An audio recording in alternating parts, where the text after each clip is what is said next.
everyone, welcome to Lipstick on a Rig. Today we're going to be making this beanie. And for this project we are going to be using two different colored skeins of size 4 medium weight acrylic yarn. And we're also going to be using a size F or 5 crochet hook. I went ahead and crocheted a brim that is roughly 25 stitches deep. And if you aren't already familiar, please check the links in the description, or you can click right here to find my brim making tutorial. And in that tutorial, I went into a lot of detail on how to make these brims. So if you don't already know how to make this brim, then please check that tutorial first and then come back here. So for those of you who already have your brim in place, what we're going to do is we're going to fold this up. So making sure that you're hiding this ridge right here, go ahead and fold your brim up like this. So this creates a double brim. So placing your crochet hook back in your loop, make sure that you have not added any chains at the end of connecting your edge together. And then all you're going to want to do is just insert your crochet hook up underneath one of the loops on this opposite edge here. So just like that. And if you're making this a solid color, then just go ahead and yarn over and pull through for a slip stitch. But since I'm switching colors, I'm going to go ahead and yarn over with my next color.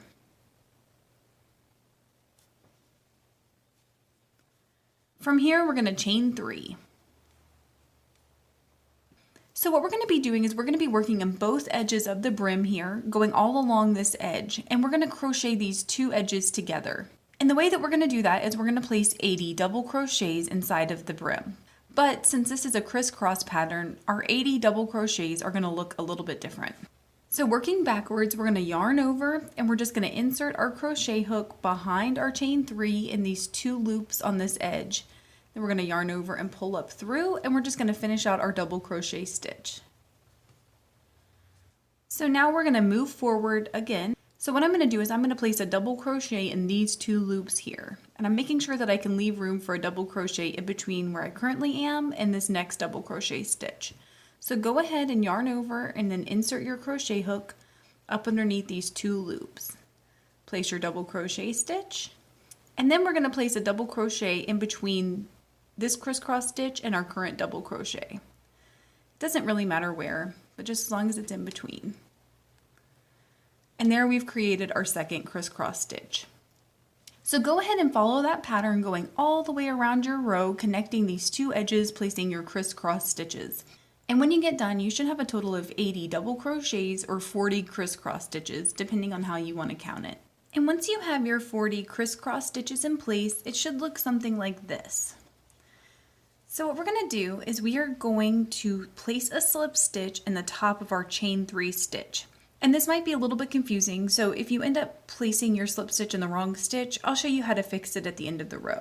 So what we're going to do is we are going to try to find our first crisscross stitch. So that's going to be one of the two stitches in our crisscross stitch, and this is actually going to be the first stitch. So go ahead and place a slip stitch in that stitch. And since this is part of your chain 3, it's going to be a little bit more difficult than normal, but that's all right. So now once you have your chain 3 in place, go ahead and chain 3 again. And in the stitch directly behind your chain 3 stitch, not the slip stitch here, but the stitch right here, what we're going to do is we're going to place a double crochet.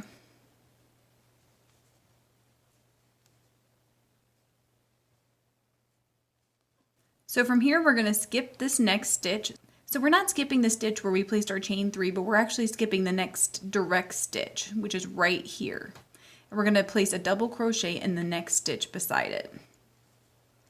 So the goal here is to place crisscross stitches between our previous row's crisscross stitches.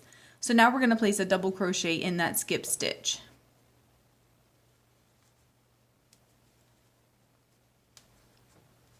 And again, we're going to skip this next stitch right here and dive right into this next stitch and place a double crochet and then place a double crochet in our skip stitch.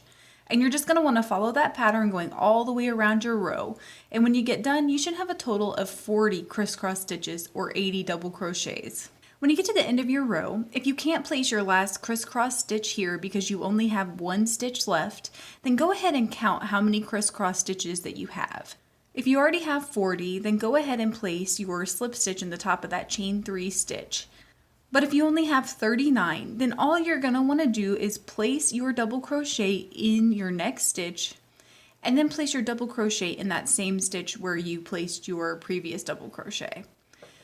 So go ahead and make sure that you have all 40 crisscross stitches, and I'm going to go ahead and finish this out. So once you have your 40 crisscross stitches in place, go ahead and place a slip stitch in the top of your chain 3 stitch. And then you're going to chain 3 again. So from here, we're just going to repeat that same pattern of placing 1 double crochet in the stitch behind our chain 3, and then placing the rest of our crisscross stitches like normal. I went ahead and placed 9 rows of my crisscross stitch. So now I'm going to show you how we're going to decrease this. So your first row of 4 for your decrease is going to be to place 3 regular crisscross stitches, and then we're going to place a decreasing crisscross stitch. So go ahead and place 3 regular crisscross stitches like normal. So once you have your 3 crisscross stitches in place, go ahead and skip 2 stitches instead of your normal 1. And yarn over and insert your crochet hook in that 3rd stitch. Then you're going to yarn over and pull through just like that. Now we're also going to insert our crochet hook in that 4th stitch and yarn over and pull through. Now we're going to yarn over and pull through those 3 loops and then these 2 loops, just like that.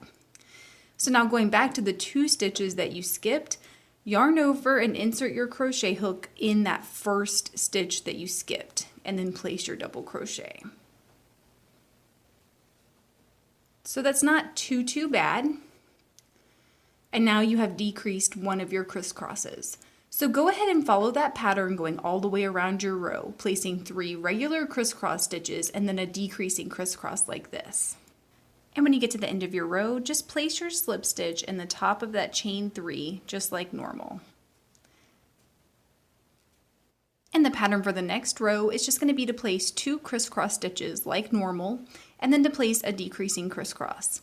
And you're going to want to repeat that going all the way around your row. And at the end of this row, I had a few additional stitches, so I'm just going to place a regular crisscross in them. And that's after my last decrease. And from here, we're just going to slip stitch into the top of our chain 3 just like normal. And the pattern for the next row is just going to be to place 1 regular crisscross stitch and then 1 decreasing crisscross stitch. And you're just going to want to repeat that going all the way around your row. And the pattern for the next row is to place decreasing crisscross stitches going all the way along your row. The only exception is going to be this very first crisscross, and you'll just place that like normal. And when you get to the end of your row, you're just going to place your slip stitch like normal. And if you happen to have an extra stitch in here, just go ahead and skip it. And as you can see, we've decreased this down so that the hole at the very top of our beanie is quite small. So I'm going to show you how we're going to decrease this down to an even smaller size. So what you're going to want to do is insert your crochet hook up underneath the 1st stitch. Then you're going to yarn over and pull through.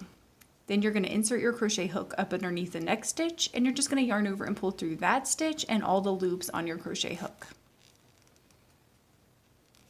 And you're just going to repeat that going all the way around your row. And once you get to the end of your row, you can see this hole is extremely small. So now all we're going to do is just insert our crochet hook in any loop on the opposite side of that hole and yarn over and pull through for a slip stitch. And then we're going to turn it sort of sideways like this, and we're just going to insert it into another loop on the other side. And then from here, we're just going to cut and tie off our yarn. And I like to hide all the tails that are normally right here inside this brim. So I just usually drag them up through the brim with my crochet hook. And of course you can always add a poof ball to the top. And in case you're interested, I will link to my poof ball maker. It's really easy to make poof balls with it, and it only costs around $4 to make. Please let me know in the comments below if you experienced any issues while you were trying to make this, and I will do my best to help you out. If this video helped you, please give it a thumbs up and consider subscribing to my channel, Lipstick on a Rig. Thank you so much for working with me, and I hope you have a wonderful, awesome day.